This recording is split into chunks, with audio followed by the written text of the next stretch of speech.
I would like to tell you of two women that each sold a business to Berkshire Hathaway, to me actually, for many, many, many millions of dollars. Both of them started with $2,500. By a coincidence, it was the exact same amount. It was everything they had in the world. And one of them was a woman who landed in Seattle in 1917, couldn't speak a word of English, had a tag around her neck. The tag said Fort Dodge, Iowa. The Red Cross got her to Fort Dodge, where she was reunited with her husband who had come to the country a couple of years earlier. And she lived in Fort Dodge for 2 years, and as she put it, she felt like a dummy.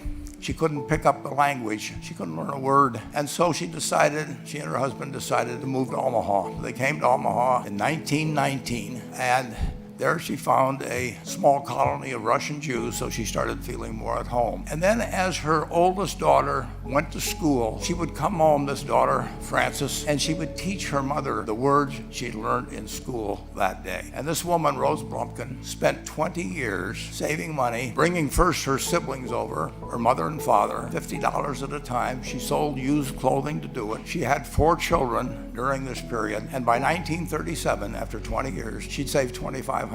She went to Chicago and she bought what she could of furniture. Her dream had always been to open a furniture store. And this woman who had never gone to school one day in her life, with $2,500, but with the same spirit that the people in this room had about having a dream and working to accomplish that dream, she built a business which she sold to me in 1983 for $60 million approximately, and which did $1.5 billion worth of business last year. The 4th generation is working in that business. This woman, Rose Blumkin, she worked for me until she was 103. And then she retired and she died the next year, which is a lesson to all of Berkshire's managers that premature retirement, you can't tell what's going to happen.